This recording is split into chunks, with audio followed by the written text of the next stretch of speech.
Sareshwam Rupadantikam Vandeham Shri Guru Shivata Padgamlam Shri Gurun Vaishnavamsha Shri Rupam Sagar Jatam Sagana Raghunatham Vitam Tam Sajivam Sadhutam Savadutam Parijana Sahitam Krishna Chaitanya Devam Shri Radha Krishna Padan Sagana Lalita Shri Vishakamatam Sa Namo Vishnupadaya Krishna Pesha Bhutale Srimate Bhakti Vedanta Swami Namne Namaste Saraswate Deve Gaurvani Prasarne Nirvishesha Shunvadi Pasate Desatarne Vancha Kalpaduruvesha Kripa Sindhu Vevcha Patitanam Pavane Bhyo Vaishnavibhyo Namah Namo Mahavadanyaya Krishna Prem Pradayate Krishnaya Krishna Chaitanya Namne Gaurtise Namah He Krishna Karuna Sindhu Dinbandhu Jagatpate Gopsa Gopika Kanta Radha Kanta Namastate Sabda Kanchan Gaurangi Shira Devendavani Vishbhanu Satya Devi Pranamami Hari Priye Nilachanivasaya Nitya Paramatmane Balbhadra Subhadra Abhyam Jagannatha Ityanama Jai Shri Krishna Chaitanya Prabhu Nityananda Shri Advaita Gadadhar Shivasati Gaur Bhaktivinoda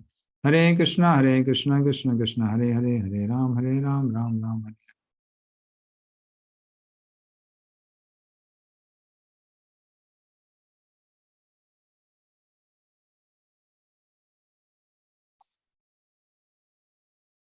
Hare Krishna. So we'll be starting with the Nectar of Devotion today.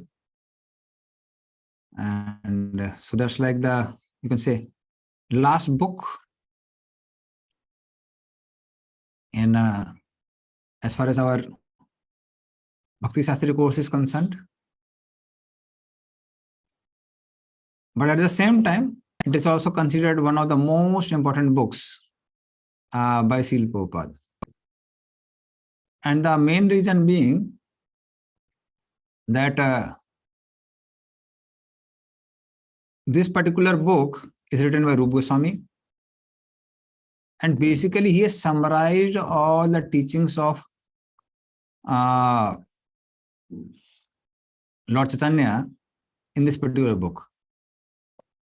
So especially Rupa Goswami has the credit of understanding or and as well as explaining the Rasa Tattva. So even other Sampradayas, they also glorify Rupa Goswami for explaining this Rasa Tattva, which had never been explained in this way before. So that is why this particular book is like very all the devotees, and especially all the Gaudiya Vaishnavas. Okay, so we'll cover that. So before that, I'll just show you a PPT. Just a minute.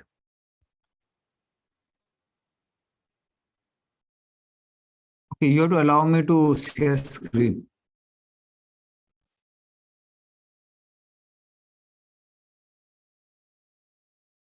Done, Prabhu. Okay.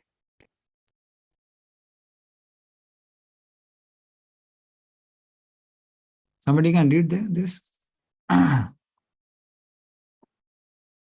Possessed by a desire to benefit all devotees of the Lord, the esteemed author Srila Rupa Goswami compiled this remarkable work, the scripture called Bhakti Rasamrita Sindhu, using the rasa presented in the Srimad Bhagavatam, which appeared within the lotus bud of his heart. Srila Jiva Goswami. Hare Krishna. Very good. So this is by Jiva Goswami. So this Bhakti Rasamrita Sindhu, it gives the knowledge which Lord Chaitanya had given to Rupa Goswami for 10 days in Prayag at Dasaswamedh Ghat. And because Rupa Goswami got that knowledge, Mahaprabhu said he knows my heart. Because during the time of Rath Yatra, Lord Chaitanya spoke one verse which was looking like some movie song. So devotees, when they heard it, they were very confused. They thought, how can Mahaprabhu speak such a song? But only Sarup Damodar Goswami and Mahaprabhu, as well as Rupa Goswami at that time, could understand. So later on, when Mahaprabhu along with Sarup Damodar Goswami, visited the house of, or house not, you can say kutir, the place where Rupa Goswami had written this, he was staying basically. So that time, he saw that on the hut, top of the hut, some talpatra was there. He picked it up, he read it, and he saw that same verse was written and the explanation was written. So then Mahaprabhu started asking Sarup Damodar, how can Rupa Goswami understand my heart? So then Sarup Damodar Goswami said, it is only possible by your mercy. So that is why he knows your heart. So that is the reason he is called Sri Chaitanya Mano Abhishtam. He knows the heart of Lord Chaitanya. So that whole teaching which he heard for 10 days, he has written in this particular book called Bhakti Rasamrita Sindhu. So it is divided into 4 parts, but only first part is more relevant for all of us. And that is the reason we will more focus on the first part only. Only the first part is the part of Bhakti Sastri. It's meant for Vedi Sadhana Bhaktis. Hare Krishna Prabhu, apologies. You said about 10 days. Who explained and who heard Prabhu? I just missed it. Lord Chaitanya explained to Rupa Goswami. Okay. So when Lord Chaitanya was going towards Vrindavan, so he met Rupa Goswami and Anupam, youngest brother of Rupa and Sanatan, in Prayagraj. And there at Daswa Samet Ghat, so there he gave this knowledge to Rupa Goswami in Prayagraj. I have been through that place, the exact spot where Lord Chaitanya gave knowledge to Rupa Goswami. That is near Prayag. Prayag, okay. There's Shiva temple, there he gave. Okay, thank you. Hare Krishna Prabhuji. Prabhu, I heard this Bhakti Rasamrita Sindhu book is a law book for ISKCON devotees. It seems. Is that right, Prabhu? That's true. Okay. Yeah. So that's a law book for devotees because it is Lord Chaitanya's instruction to Rupa Goswami. Go ahead, explain how to Rasa Tattva. So these things will come in this slide. Somebody else read the slides. Read all the point of the slide. About Bhakti Rasamrita Sindhu. Point number 1. Why is BRS is a very important book for the Gaudiya Vaisnava Sampradaya? Answer.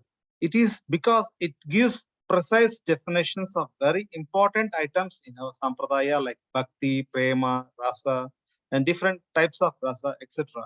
Question number 2. Why do we need precise definitions? Answer. Point number 1. If we don't have precise definition of things, then we can fall into confusion. For example, I may talk about Bhakti, but it might be totally different from what Bhakti actually is.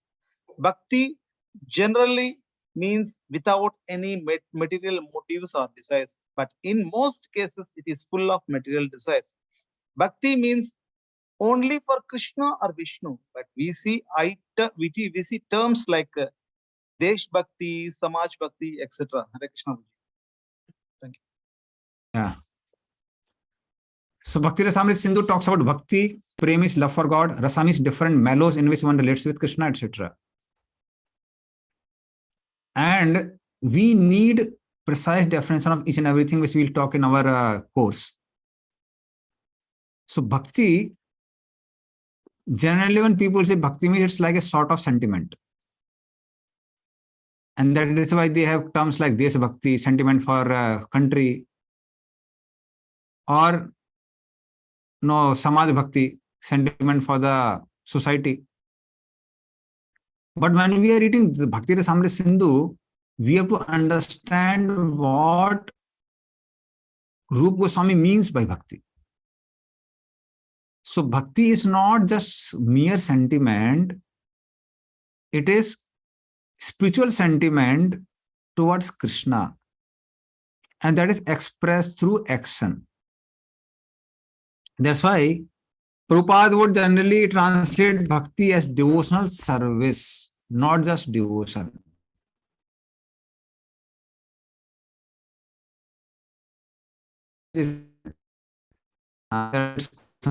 Voice is The breaking. preface of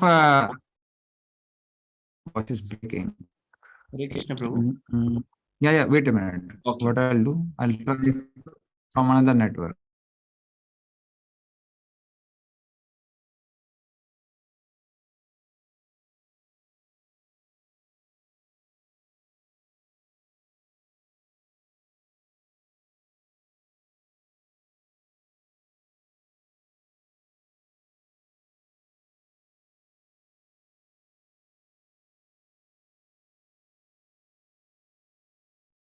Is my voice okay now? Okay now?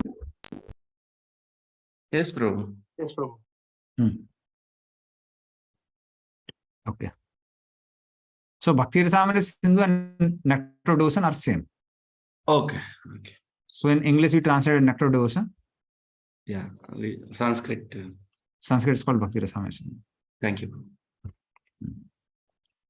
So as I was telling that this Bhakti is not just mere sentiment. Prabhupada translates it as devotion service. That means it is an activity. An activity with sentiment towards Krishna or Vishnu. So that is why we need precise definition of everything. Otherwise, we just become confused. Like outside, while you talk now, practice devotion service, they say, "Oh, we have a lot of devotion inside." So it has to be expressed.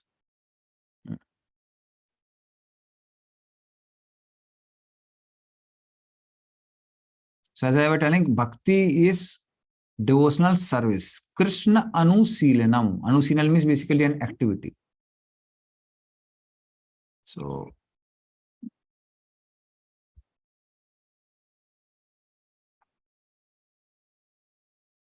what we'll do, we'll not go through. Actually, these slides are meant for class when you give a class for in 50 classes. Cover Bhakti Rasamrita in 50 classes. But we are going to cover in 10 classes. So we'll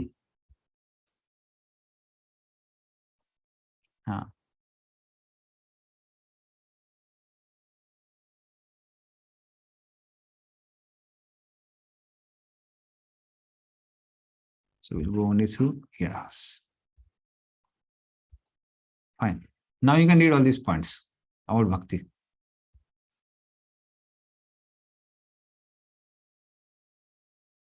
Somebody can read the points.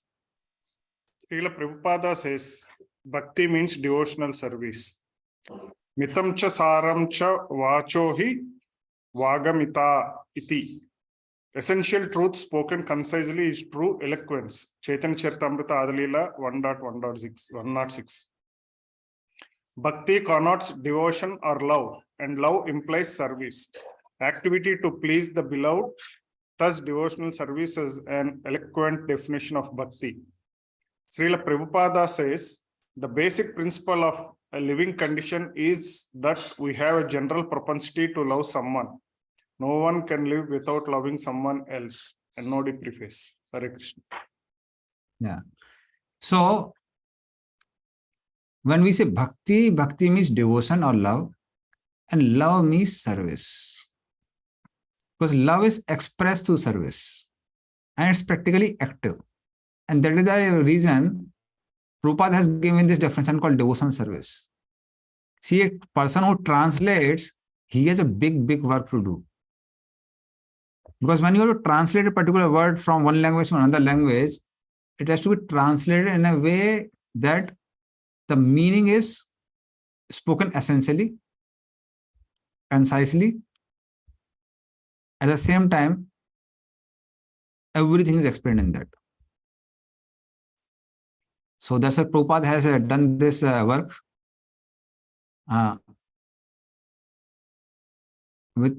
for explaining this particular topic, or sorry, this particular word, bhakti. Bhakti means devotional service. It is an activity.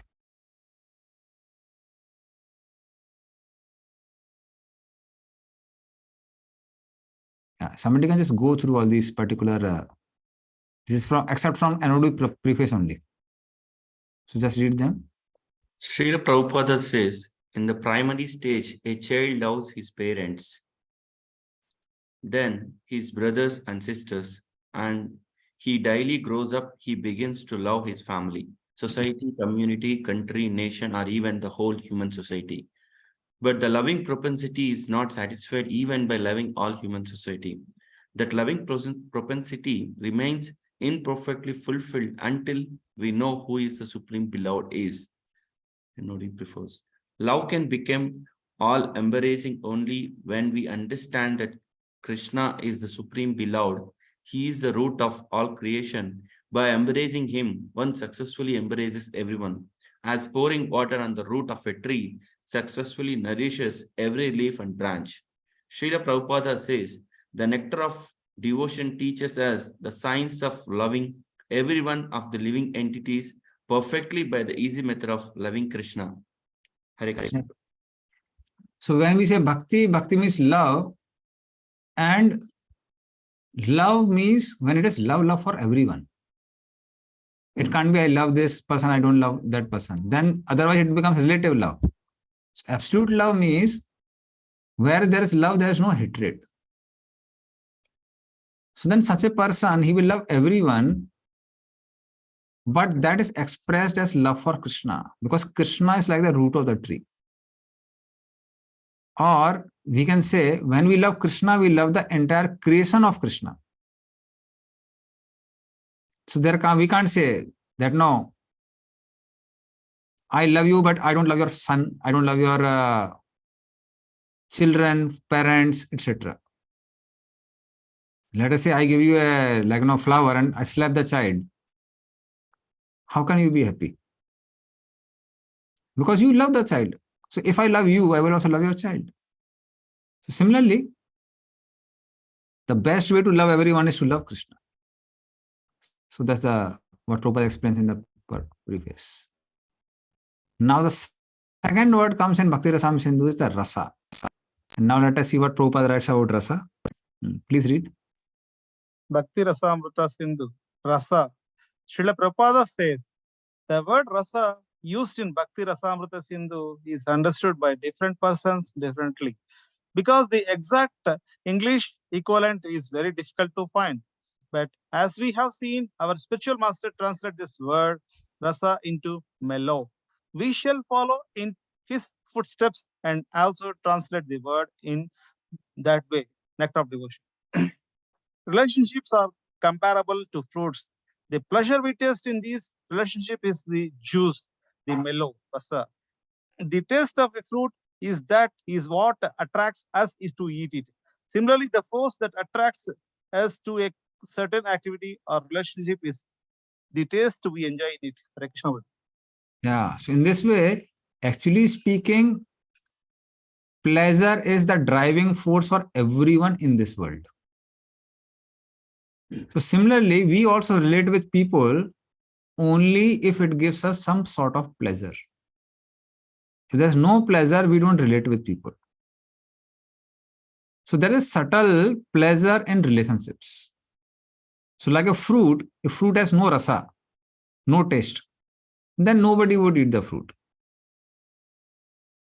Like we eat raw mango, even ripe mango, because it has some taste. Grapes has some taste. But how many of us eat raw potato? Somebody eats raw potato without being boiled. It has no taste.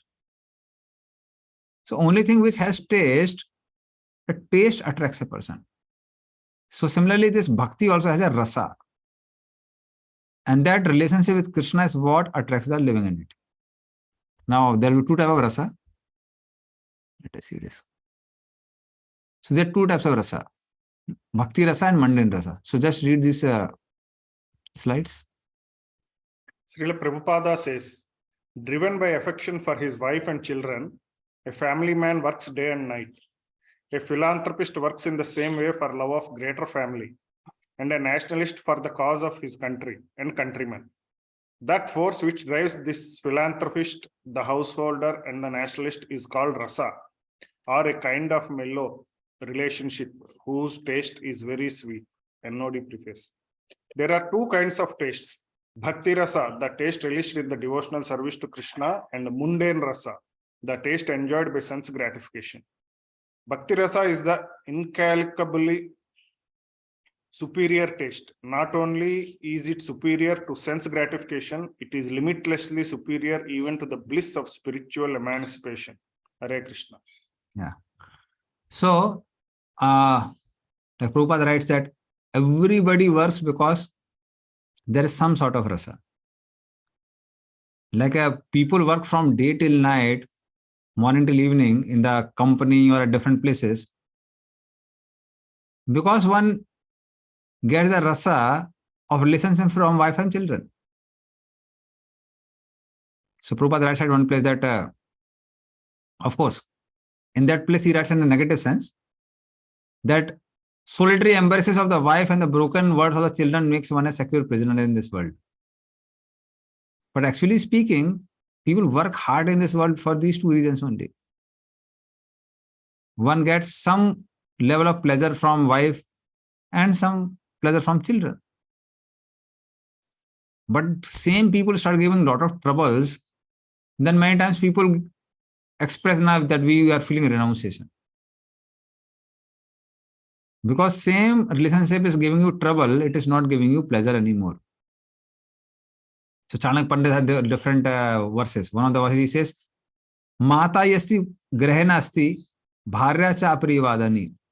So if wife is harshly speaking, mother is not there in the home, then such a person should go to forest because forest will be more pleasurable than the home.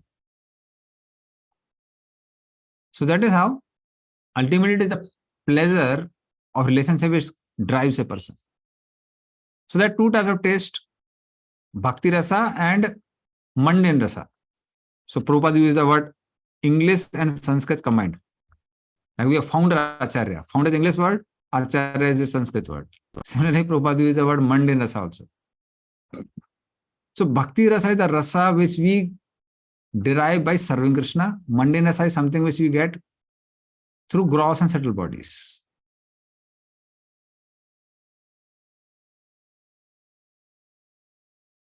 Okay, so these two qualities are there in the mundane Rasa. So what Prabhupada says is this spiritual Rasa which comes by serving Krishna is millions of times greater than even Brahmananda. So the pleasure of sense gratification, if it is oceanic, then it cannot be compared to one drop of Brahmananda, which comes by liberation, by merging in Brahman. And if the pleasure of Brahman is compared to the ocean, it can't be compared to drop of pleasure which comes by serving Krishna in pure love. So that is how this particular pleasure of Bhakti Rasa is very, very superior. But mundane Rasa or Rasa of this world has two qualities, Bhog Tyag and Chapal Sukh. So I think so it must be there further also.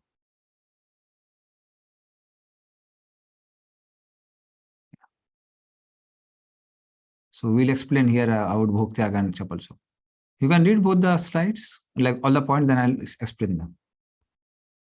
Hare Krishna. Mundane, okay. Carry on. Yeah. Mundane Rasa versus Bhakti Rasa.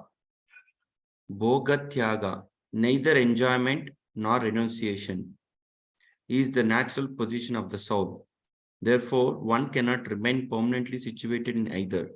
One will oscillate between the two, finding satisfaction in neither. In contrast, Bhakti Rasa is the natural position of the soul, and thus one can remain satisfied there perpetually without oscillation. Kapala Sukha. Chapala Sukha. The happiness Sukha of mundane Rasa is always temporary and flickering. Chapala.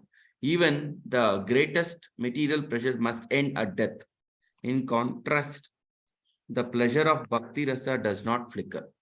Hare Krishna. Yeah.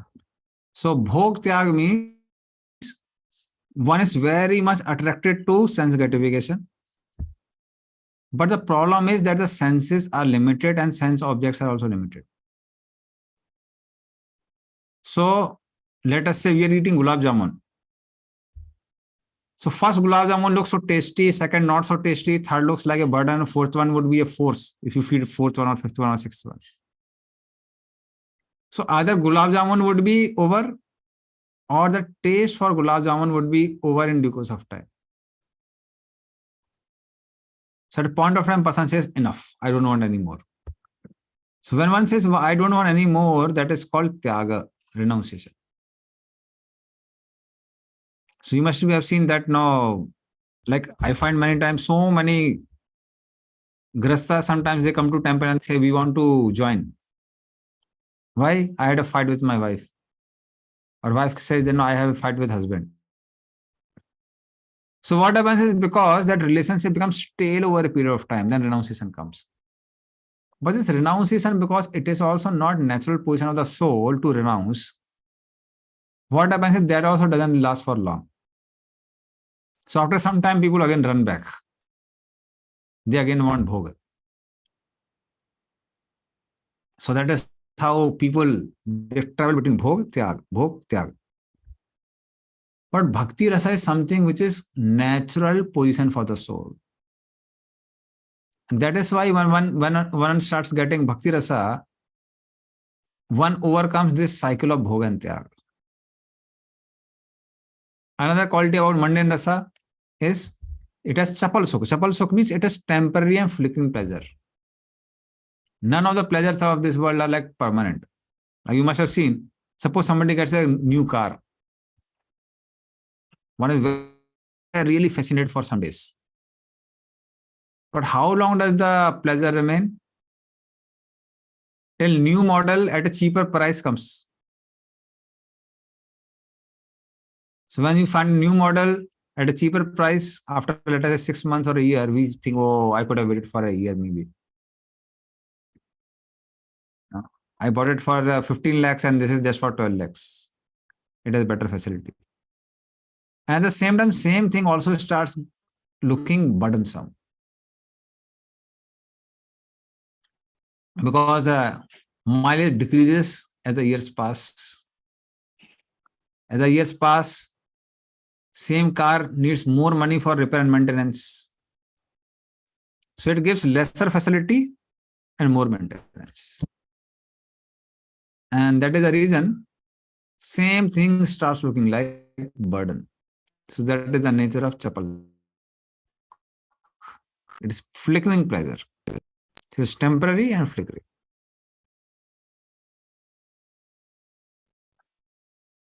Now we'll define the word amrita. You can read amrita. Sitarampu, if you are speaking, you have to unmute yourself. Hare Krishna. Srila Prabhupada says, Bhakti Rasa, however, the mellow relished in the transcendental loving service of the Lord, does not finish with the end of life. It continues perpetually and is therefore called Amrita, that which does not die but exists eternally. Nodi. Amrita also means nectar, a tasty beverage which makes one deathless. Devotional service not only bestows eternal pleasure, it is also the process of achieving eternality. Hare Krishna. Yeah. So this Amrit means nectar. At the same time, this is eternal nectar. This is not a temporary nectar. Like we saw that when it comes to mundane rasa, it is temporary, chapal sukh, flickering and temporary. But this particular rasa, mellow, which we have with Krishna, it is eternal. All the relationships of this body end with the body. But relationship with Krishna is eternal.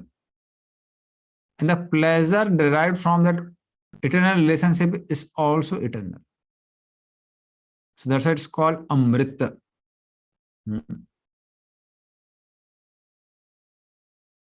And this Amrit, so this Bhakti Rasamrita Sindhu, it is ocean of that pleasure. So just read the comment of Prabhupada, then we'll explain. Srila Prabhupada says, the nectarian pleasure derived from devotional service to Krishna is clearly superior to material sense gratification. One may sometimes manage to procure a few drops of sense pleasure, but there is an entire ocean, Sindhu, of the nectar of devotion easily available to everyone, always. By understanding the nectar of devotion, one can dive deeply into the ocean. And no deeply, please. Hare Krishna. So this ocean, this pleasure is, first thing is, it is pleasure of bhakti, not mundane. It is rasa, it is a mellow. Then it is eternal, it is amrit. At the same time, it is Sindhu. It is an ocean which has no source and unlimited depth. So it has no bed is there and no source is there for this ocean. So both the things are absent. So that is how one can dive into this rasa for eternity. It is never going to end. So that's why it's called nectar of devotion. So now nectar comes from which word? Somebody get an? Amrit. Yeah, amrit, nectar. And devotion comes from the which word? Rasa. Bhakti. Okay. So nectar of devotion basically means, so these two words are emphasized there, bhakti and amrit. Hare Krishna. Yeah. So bhakti rasamrit sindhu. So this bhakti rasamrit sindhu begins this introduction to nectar of devotion, which Prabhupada writes. So we'll just discuss few verses. So okay, before that I will tell maybe. Okay. So this Bhakti Rasamrita Sindhu is divided into 4 portions: Eastern, Western, Northern, and Southern Ocean. So this Sindhu ocean, and this ocean has 4 parts, or it can be divided into 4 parts depending on the direction. So Eastern Ocean, Western Ocean, Northern Ocean, and the Southern Ocean. And each ocean is again, so we will be discussing only Eastern Ocean, which talks about varieties of devotion service. And again, this particular ocean, Eastern Ocean, is divided into 4 waves, because ocean has waves. So first wave is Samanya Bhakti. It's basically an overview of devotion service. Second wave would be Sadhana Bhakti, with devotion service and practice. Third wave is called Bhava Bhakti, devotional service and ecstasy. And fourth wave is Prema Bhakti, that is devotional service and love of Godhead, Krishna Prem.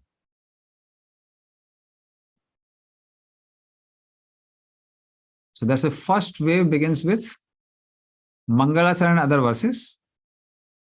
So first one is Mangalacharan. So Mangalacharan has 3 basically parts: Vastu Nirdesh, Asirvad, and Namaskar.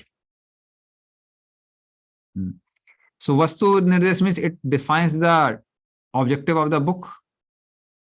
Asirvad is, it allows author to offer obeisances so that he can seek blessings. And Namaskar, Namaskar basically is seeking blessings, and Asirvad is giving blessings.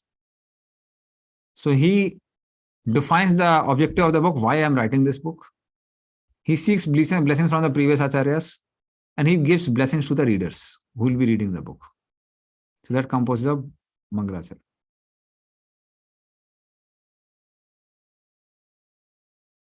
Prabhuji, can you repeat again, Prabhuji, just what you just explained? Okay.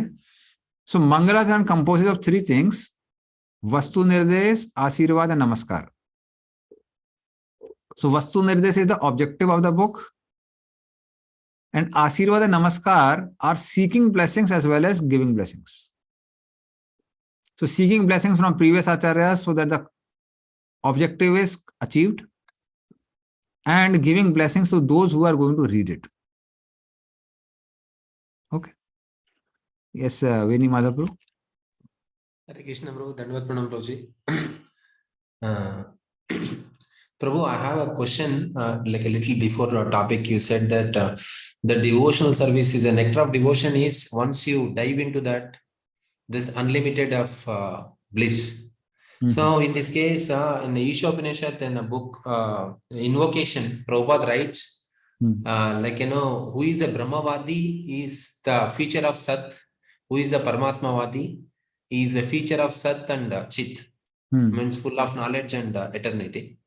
And who is the devotee is a feature of Sat, Chit, Ananda. So here the Paramatmavadi who has a Chit of 100% means complete bliss, complete knowledge. Why he is not, even after knowing that, why he is not looking for the devotional service program? If it is so deep and enjoying the devotional service, it's like a ocean.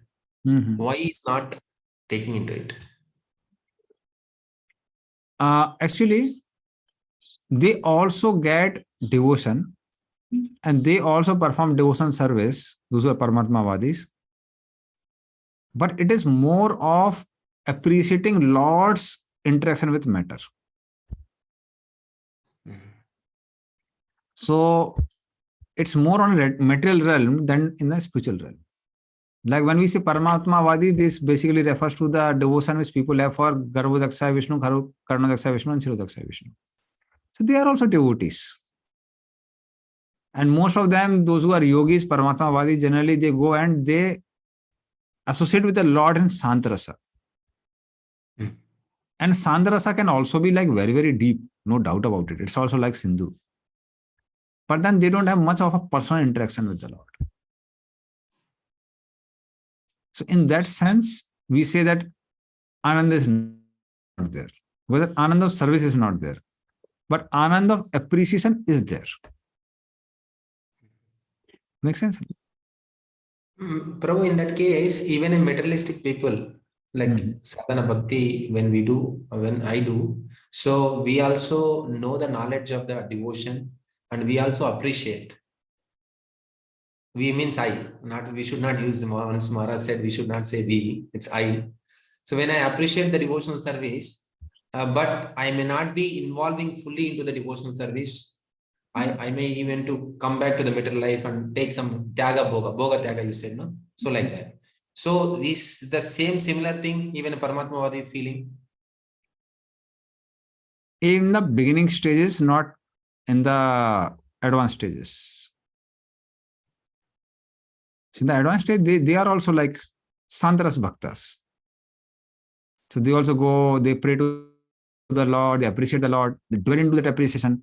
Appreciation increases in due course of time more and more, unlimitedly. And that is how they appreciate the Lord. That is how they love the Lord. They may not have the desire to please the Lord because they think that God is so great, how can we serve Him? Makes sense, no? So it's not like, so that pleasure of personal interaction is not there. Like so we find, like in our life also, see, many times we find there would be some people who just adore you. They don't follow you, they don't serve you. Means they may follow you also, but not like you don't have personal interaction with them. So that the people who come in the class and look at you as if now you are descending from heaven or somewhere. And fine, but they don't like personally come and serve and interact and this and that. So we have some sort of appreciation for them also. Some pleasure they derive and we also derive. But it's not like the way when we interact with people.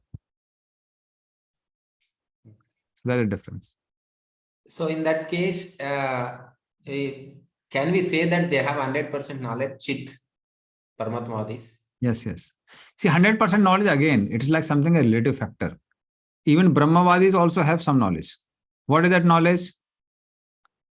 That knowledge is, I am spiritual. Aham Brahmasmi. Now they are not aware of their own form. They are not aware of the form of the Lord. They don't know about the relationship with the Lord. Similarly, these Paramatmavadis, they also have knowledge. What is that knowledge? I have a form. I have a personality. Lord has a personality. And Lord is the creator, maintainer, and destroyer of this world. But at the same time, they don't have knowledge of what are Lord's activities and interaction with the devotees in the spiritual world. That they are not aware of. So that sort of difference is there. Okay. In that case, they have little less some compared to the devotee, whatever the maybe. Yes, yes, yes. So Krishna's knowledge is unlimited. At the same time, so knowledge also, there is some knowledge with very little knowledge with Brahmavadis, little more of with Paramatmavadis who knows about Lord's interaction with this world very nicely. But they are not aware of the Lord's activity in the spiritual world. For us, we are also aware of the Lord's activities in the spiritual world. So that is the difference. Okay. Thank you. Thank you. Very good.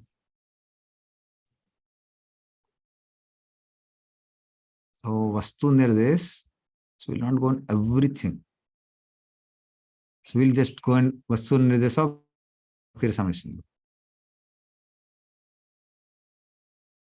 So maybe you can repeat this. Maybe it may be difficult. Okay, you can repeat after me. You can try.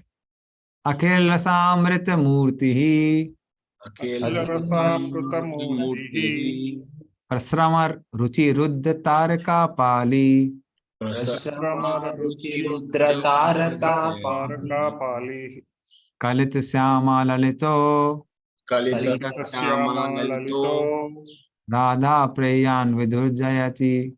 Radha Prayan Vidurjayati. Please read. Krishna, the destroyer of all sin and the bestower of all the bliss, Vidu, the very form of highest bliss, filled with all rasas, Akhila Rasa, Rasamruta Murtihi, excels all, Jayati, others in glory. He brings the Taraka and Palika under his control, Rudra Taraka Palika, but by the diffusion of his beauty, Parasrama Ruchi. He accepts and embraces Kalita, Syamala and Lalita as his equals and gives pleasure to Radha by his excellent qualities. Radha Prayan, Bhakti Rasamrita Sindhu. Yeah. Basically, it is going to explain about the Rasa Tattva. This is the Vastu Nirdesh of this Bhakti Rasamrita Sindhu. That's why this sloka is called the Vastu Nirdesh. So this shows that how Krishna is Akhil Ras Amrit Murti. His complete embodiment of that eternal spiritual rasa. And that is how he is so glorious. If you talk about rasa, there is no doubt the way Krishna reciprocates with his devotees, nobody reciprocates with his devotees. See, otherwise many times people have this confusion or arguments, who is great, whether Krishna has come from Vishnu or Vishnu has come from Krishna. All these sort of confusions are there. But as soon as you talk about Rasa Tattva, no doubt, no incarnation in his pastimes has reciprocated with the devotee the way Krishna reciprocates. So that's why this Rasa Tattva is something which is very special about Krishna, and that shows how Krishna is the best person to associate with in this world. And that is the reason sometimes Vrajavasis, they don't care for whether Krishna is God or not God. Even if he is not God, he is the best person to relate with in this world. So within Madhva Rasa only, which is the highest Rasa, we find three categories here. So Krishna brings Taraka and Paliki under his control because they want someone to control them.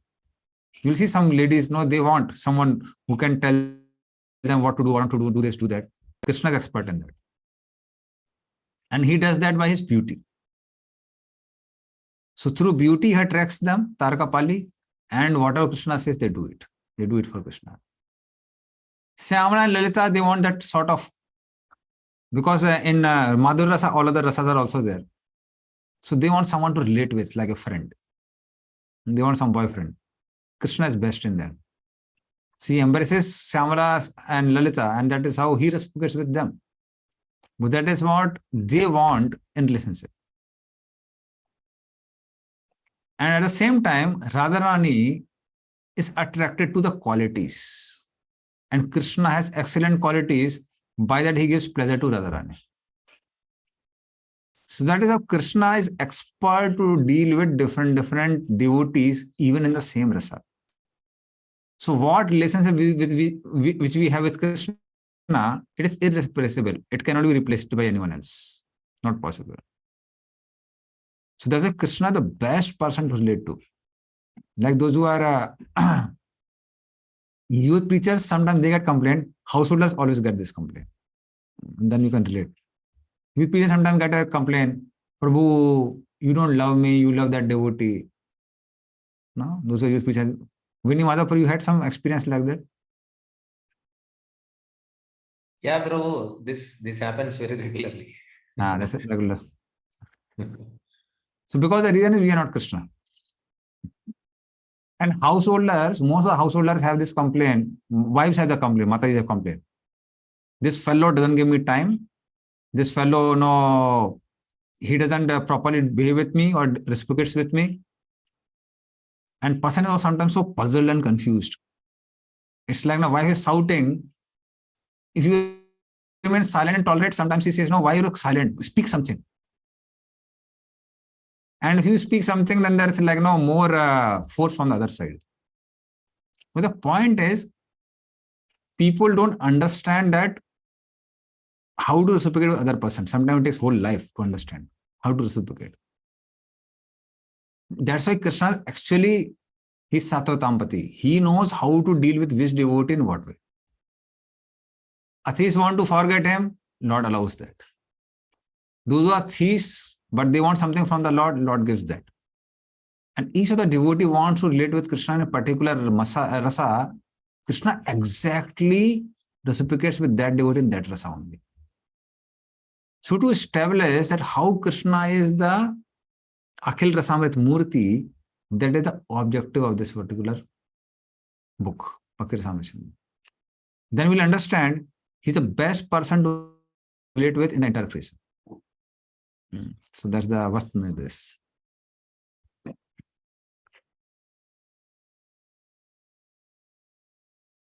So Vastu is Krishna. And that is, so we'll not. So what we'll do, we'll not go into everything. Is like very big ones.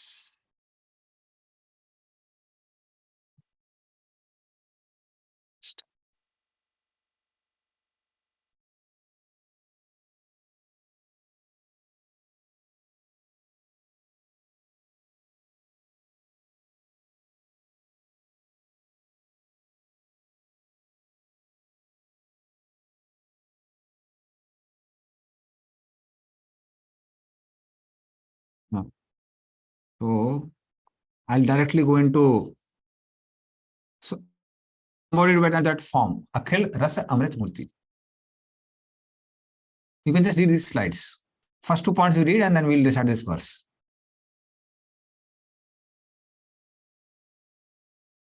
Why does Krishna show these 4 supreme qualities? Destroys suffering, surpasses all, produces all happiness, source of all.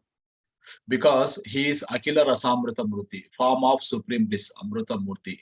Since he contains the 12 rasas, Akhila Rasa. What is the proof? Srimad Bhagavatam. Yes. Now we'll decide this. So basically here, why do you associate with Krishna? Krishna is source of supreme bliss. So many times different devotees or even outside, even devotees also, yes. They go to Krishna for different reasons. Sometimes a lot of troubles in the life, let us go and get relief from the troubles. Sometimes it becomes achieving love of God. It is like becoming CEO of some company. So what is the highest in this world? Get Krishna Prem. Okay, I'll get Krishna Prem. Becomes more like a peasant objective.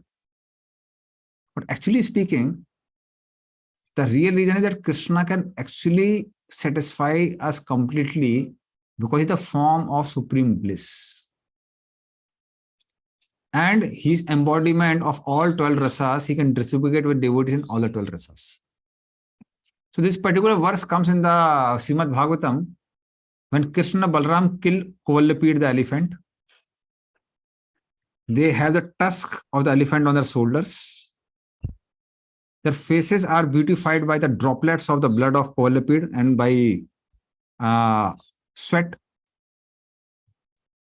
And they enter in the arena of Kansa, where all the people of different varieties are sitting to watch that wrestling match between Krishna Balram with Charud, Mystic, Sal Tosal and Kuta and many other fighters. These are the 5 of the primary ones.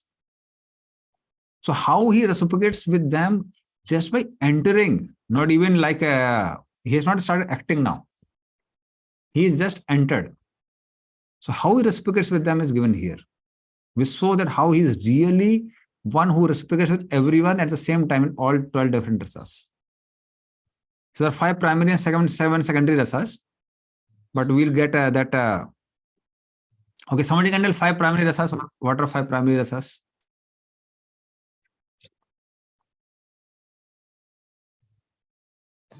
Madhurya Rasa rasa, rasa rasa, Sakya rasa, Hmm. Madhurya rasa, Vasala rasa. Santarasa we forgot. Santaras. So there is Santaras. Above that is Dasaras. Santaras means you just appreciate Krishna. Krishna is so great. But then he's so great, how can I serve him?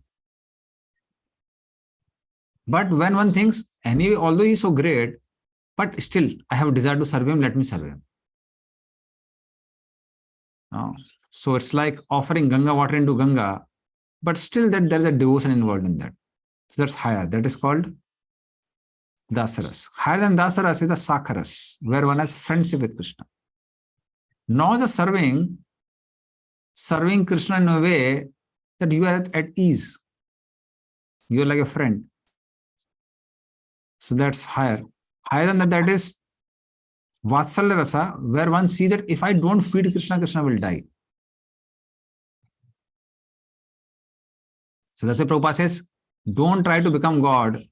Practice bhakti and you will become greater than God. So that's what's and highest is the Madhurya Rasa, where one wants to give pleasure to Krishna even by one's personal body.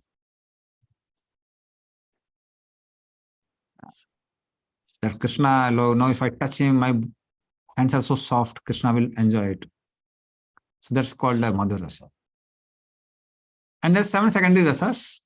We'll discuss more in detail later on, but we'll just analyze this verse here. So you can repeat, if you can repeat, you can try at least. Malla nam asanendranam naravara strinam smaro murtiman.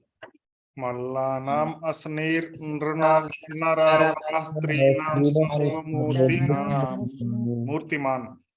Gopanam sadano satam chitibhujam sasta swapitero sisuhu. Gopanam swajanostam chitibhujam sasta swapitro sisuhu. Mittu bhoja pater virada vidusam tattam param yoginam. Bhojapate virata vidusam tattvam param yoginam. Krishninam paradeviteti vidito rangam gata sagraja. Krishnam paradevate vidito rangam gata sagraja. So this verse, in this all 12 rasas come. So Malla Nam Asnir. So for those who are wrestlers, they felt that Krishna is like thunderbolt. So wrestlers as thunderbolt. So there is Veera Rasa. So the fighting rasa, the secondary rasa basically. Nirnam Narvaraha. So those who are men of Mathura, they were seeing him Narvaraha, best of all males. So that's Vismaya Rasa. This is also secondary rasa. Seeing Krishna and wonder, my God, he's a really man. Strinam Smaro Murtinam. All the women were seeing him as if he's Cupid personified. So that is Madhurya Rasa.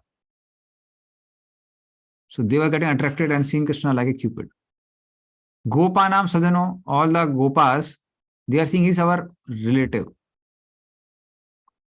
So that's Sakharasa as well as Hasarasa. So coward boys, they are saying, oh, Krishna has come, he's going to fight now. Oh, nice enjoyment. He would fight with us also, now he's going to fight with them also. And Asatam Chiti Bhujam, Sasta. So those were Asata, impious rulers. They saw Krishna chastised Sasta. Sasta means one who gives a chastisement. So that is Rodra Rasa. Then Swapitaro Sisuhu. And Krishna's parents were seeing Krishna as their own child. Oh, my child has come. And they were having Karuna Rasa also, because they were thinking he has such a tender limbs like lotus stem. How will he fight this with these mountains wrestlers like Charun and Mustika? So how can he fight with them?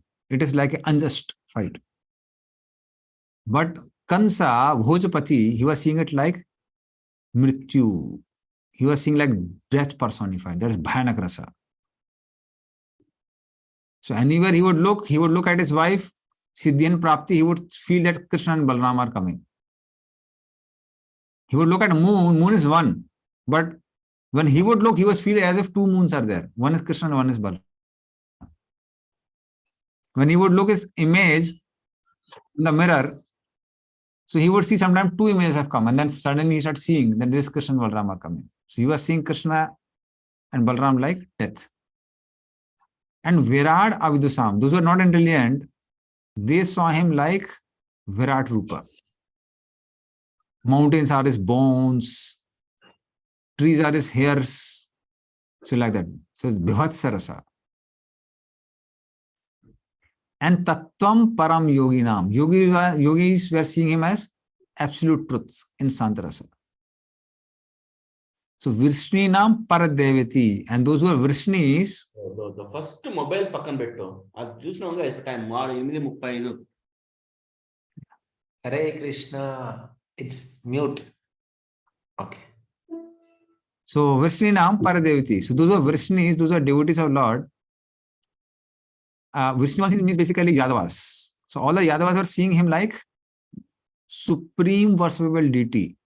So I should serve him. That is Dasarasa. So in this way, this verse consists of all 12 rasas. Santarasa, Dasarasa, Sakarasa, Madhurasa. They are 5 primary. Then Virarasa, fighting. Vismay, wonder. Hasarasa, laughter. Rodra. It's like death personified. So Rodra. Karuna Rasa, mercy. Then Bhayanak Rasa, Bhivatsa Rasa. So they all are secondary rasas. So Krishna reciprocated with all 12 rasas just by entering in that wrestling arena. So that's why it's called Akhil Rasamrit Murti. Prabhu, I have one. Yes. Just before slide, Prabhu, here Bhivatsa Rasa, Bhayanak Rasa, Raudra Rasa. It looks like a similar three of it. A little similar or how? It is similar in a category, you can say, but they are not same. See, like in horror movie also, everything is horrifying. But within that also there is a category. That is why we realize the horror movie, different scenes. It's not like consistent thing is there. So, Bhayanak. Bhayanak means looks so dangerous. Bhivatsa means it's so great, at the same time not very pleasurably great. Like Arjuna was saying, I don't want to see this form. But there's no doubt it's so great. And Bhayanak may not be always very great. And when it comes to Rodra, Rodra means chopping off, cutting, this, that. It's like you've seen some warriors are shown as if now they have killed 300 people in one shot. So that's Rodra. So that difference between all three. Could you understand the difference now? Yes, bro. I got it. Yeah. So it's not. Bro, one more point here. You mentioned when Krishna entered into arena with the elephant, Kulepida, that's in the teeth he's holding, and no, the blood is coming. The same section it comes that when they about to fight with this Chanuram Animalistic. and they say in one section mentions that see Krishna and Balaram very small, very tender, and this is so injustice, and they are asking them to fight with this Rakshasas. So the same people have seen when Lord entered into the arena with this Kavilapida teeth, and it was so heavy, they're looking. How come they changed immediately, bro? So these are Pitro, these are like father. So parents are generally Karunarasa only, Vasal and Karunarasa. So different verses there, they are spoken about different people. And if you go into Vishwanath Chakravarti Thakur's commentary, he tells which devotee has spoken which verse. So this particular verse is spoken by Krishna's parents, and generally you must have seen parents. Even if you are very healthy, but still every time you go home, what do parents say? Yes, you become very thin, you are not eating properly. What you are doing? Yes. So that is Karuna Rasa actually. So that is natural for the parents. Like I know one devotee, he was in Mumbai. When he came to the youth center, he was around 160 kgs, 160.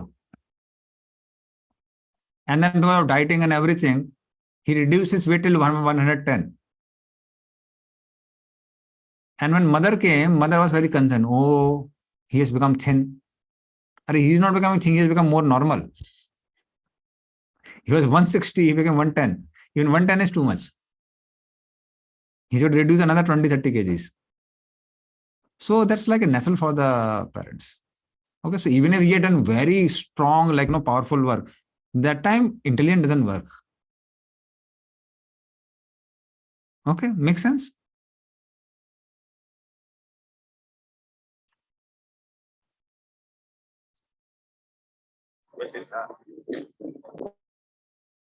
Vinuvadapur, could you hear? Yes, Prabhuji. So you understood the answer, no? Yes. I spoke. Okay. So because it's sharing, na, so every time I'm not able to see your face, it goes up and down. Okay. Okay.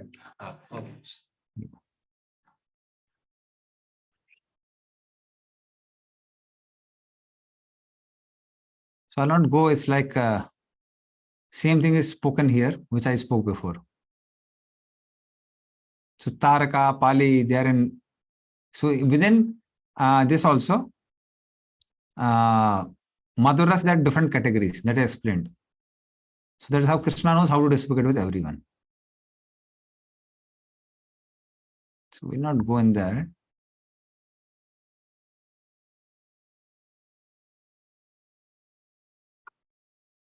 Let's go in. So he's an attractor of all the gopis, he's reservoir of all the rasas. Reservoir of all the rasas was given there, and he's also an attractor of the gopis.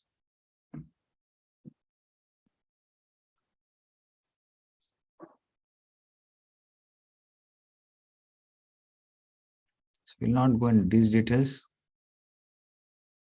Now we'll come to this particular rasa section.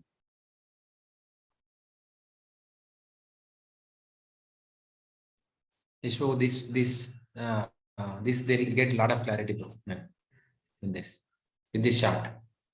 Okay. So this is something I'll speak. Yeah. So Santarasa. Santarasa, as I told, you have such an adoration for Krishna, saying, Lord is so great, how can I serve him? Now, along with that adoration, when you think, oh, the Lord is so great, everything belongs to Krishna, let me serve him and try to give him some pleasure.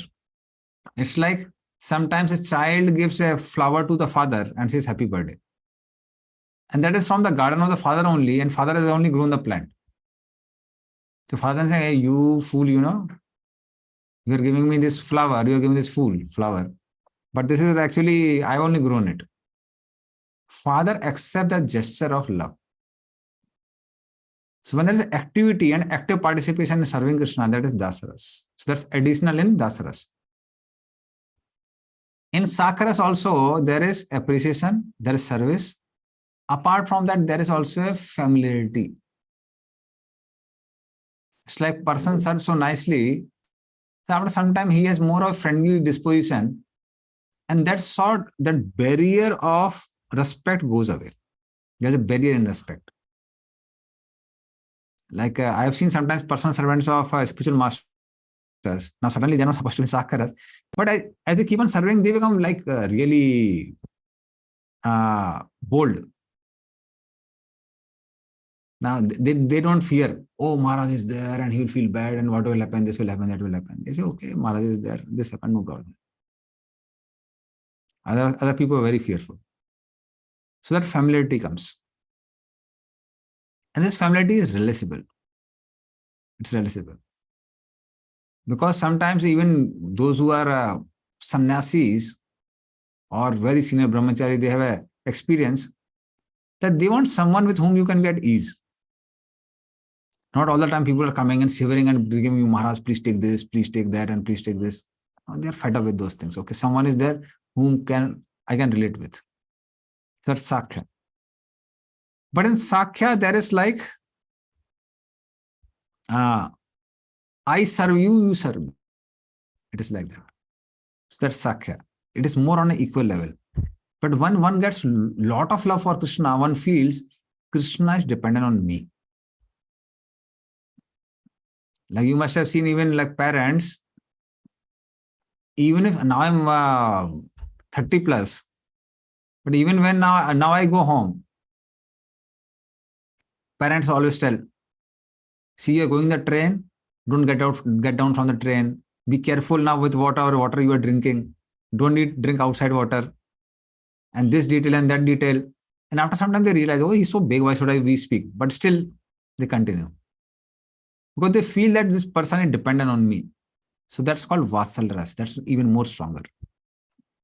Because the amount of service has now increased. So that's Vatsalya. And Madhurya Ras is even greater,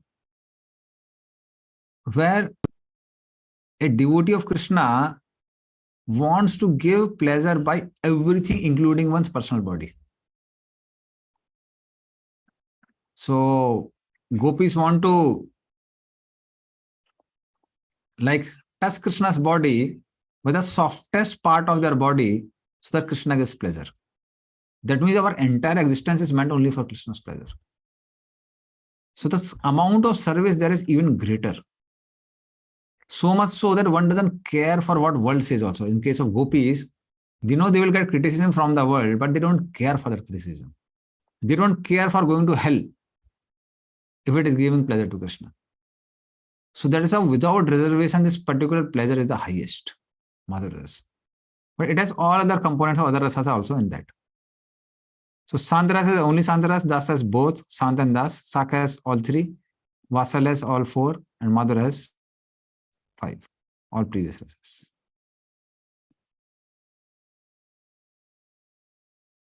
Okay, Santaras means one has extreme appreciation for Krishna, extreme appreciation for Lord. Lord is so great, but then one thinks, if Lord is so great, how can I serve him? That's Santaras. Okay. Now these rasas, whichever devotee is in whatever rasa, sometimes he remains satisfied. It's not that the devotee feels, oh, what if I would have been gopi? What to do? I remain a sakha only. So they don't feel like that. It's like we have first floor, second floor, third floor, fourth floor, fifth floor in a building. Person in first floor is satisfied that he's in first floor. He doesn't say, what if I had a flat on the fifth floor? So all the floors, different people staying there are satisfied.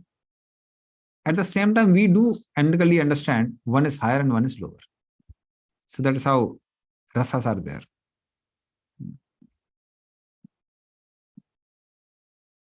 Okay. So any question on this?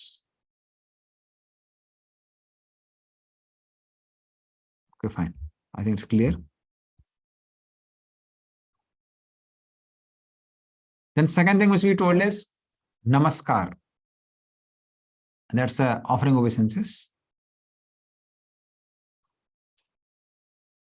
So what are the benefits of this namaskar?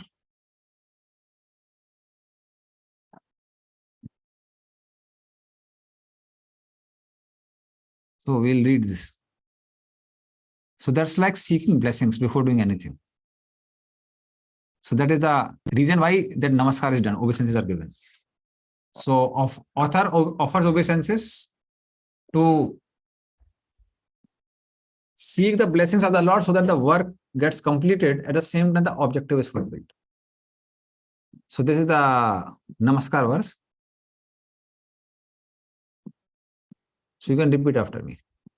Hriyasya preranaya Hridiyasya preranaya pravartito ham varaka rupopi Pravartitoham varaka rupopi tasya hare padakamalam tasya hare padakamalam vande chaitanya devasya.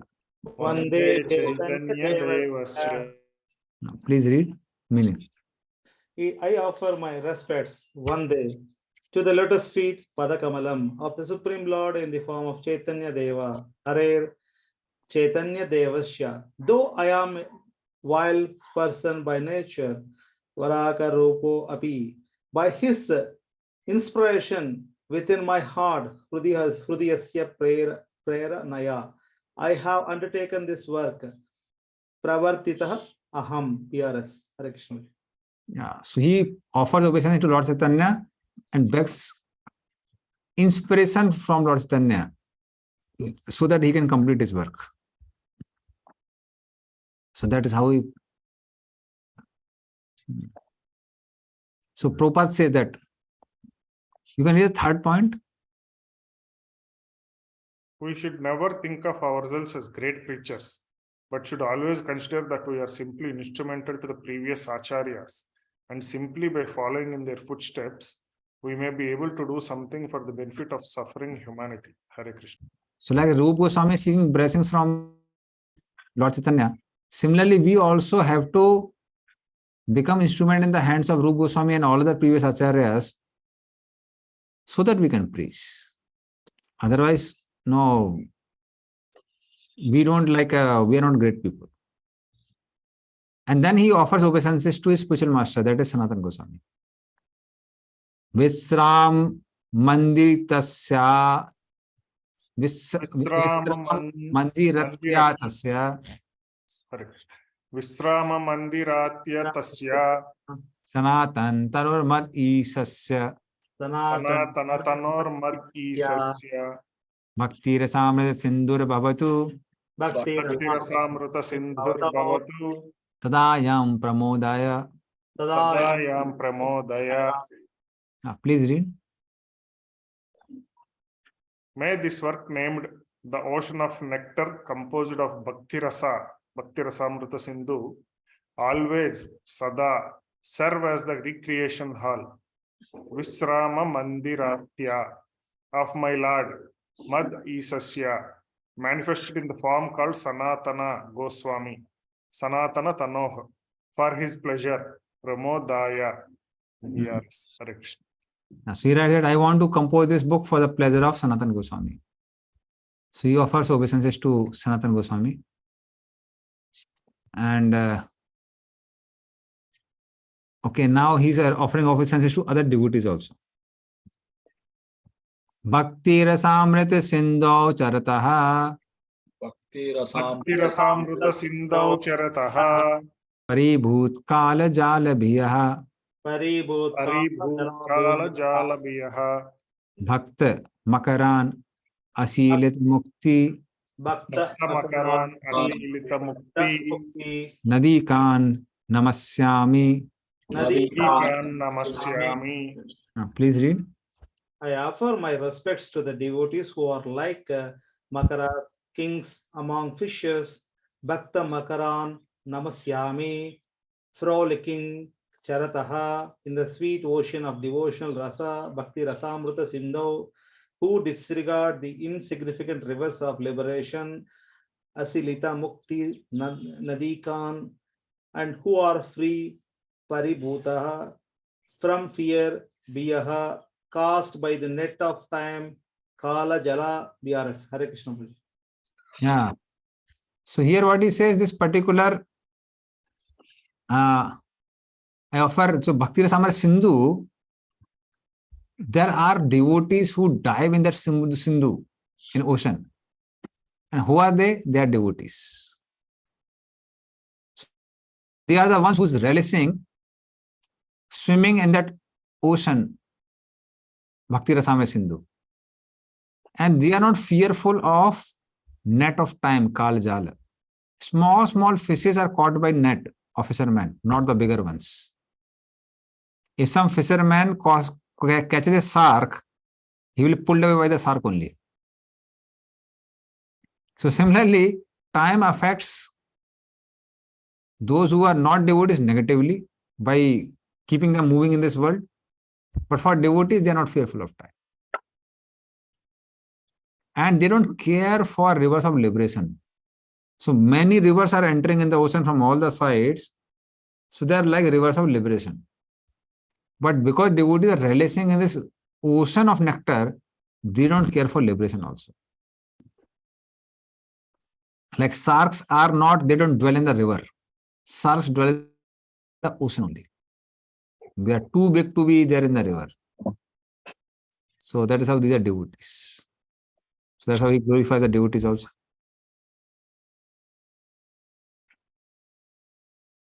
So this is exactly what I spoke is spoken here. Oh, hey, Prabhupada.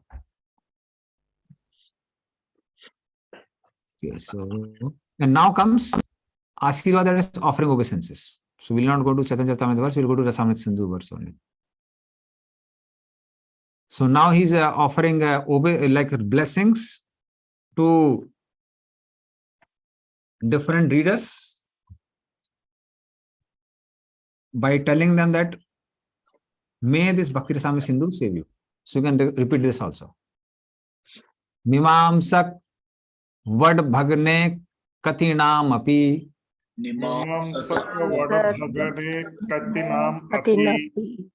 kuntayan asojivam Puratu sanatan suchiram Ava bhakti rasamritam bodhi.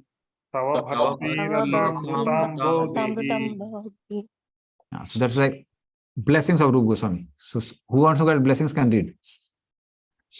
O Sanatana, may your ocean of Bhakti Rasa, Tattva Bhakti Rasamrita Bodhini remain for long time. Spurata Suchiram, restricting the harsh arguments. Katina Api Kuntayam, of the proponents of karma and jnana, nimam saka, just as the ocean restricts the flame, jihvam, of the vadaba fire, vadaba agnihi, BRS. Yeah, so the example is given of that of volcano. Now there's a volcano eruption. In the past, we have seen that it sometimes destroys the entire villages after villages. But if this same ocean is there within the ocean, so same volcano is there within the ocean, then that volcano doesn't have much effect. Because the water of the ocean totally cools down the fire of the volcano. So those who are followers of karma, jnana, and they have their strong arguments, they are like volcanic eruptions. But one who is dwelling in that ocean of nectar, for him, he doesn't care for the flames which come from different philosophers. That means if somebody takes up Bhakti Rasamrita Sindhu very, very nicely, then one will not be affected by the arguments of other philosophers.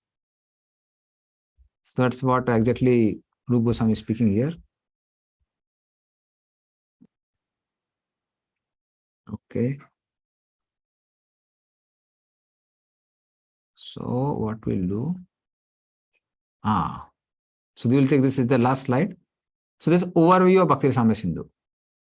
So we discuss all the three things. Author is telling out Vastu Nirdesh, the objective. He is doing Namaskar, seeking blessings. And also he's offering the Asirvad. He's giving the blessings. So that is how Rupa Goswami begins. And this is the overview of Bhakti Rasamrita Sindhu. So this whole Sindhu or ocean is divided into 4 parts: eastern side, southern side, western side, and northern side. So eastern side is varieties of bhakti, and it has 4 waves: 1, 2, 3, 4. Overview of devotion, Samanya Bhakti. Sadhana Bhakti, devotion service and practice. Devotion service and ecstasy is called Bhava Bhakti, and devotion service and love of God is called Prema Bhakti. Southern side is overview of rasas. So that is Vibhava, Anubhava, Sattvic Bhava, Vichari Bhava, and Sthai Bhava. So this we are not going to discuss. We will be discussing only eastern side. Western side has primary rasas. These 5: neutrality, servitude, friendship, paternal, and conjugal. And northern side talks about secondary rasas: laughter, astonishment, chivalry, compassion, anger, fear, ghastliness, mixture of mellows and destructive mellows. So we will be discussing only on eastern side of the book. So we'll discuss about all these 4 waves, and we'll begin with the definition of pure devotion service in the next class. It's already 9 o'clock. So we had covered the entire preface and introduction. Okay, so we'll begin with the definition of pure devotion service in the next class. Okay, so we'll end here. Yes, Prabhu.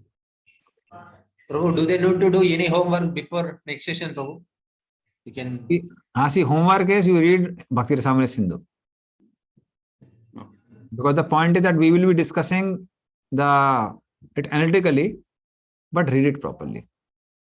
And actually speaking, all the closed book questions are actually supposed to be done before the class only, before the course begins. Puru Swadhyaya. So if you do that, even you will get a more better overview of the thing. Okay. So at least read the whatever I have covered, introduction, preface, and also you can read the definition of Bhakti Rasa, this pure devotion service. If you do that, then homework, what will happen is it will become easier for you to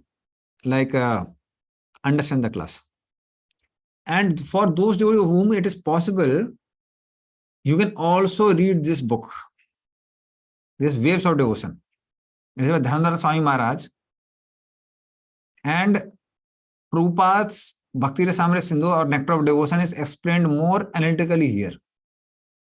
So he has taken paragraphs from Prabhupada's this Bhakti Rasamrita Sindhu, Nectar of Devotion.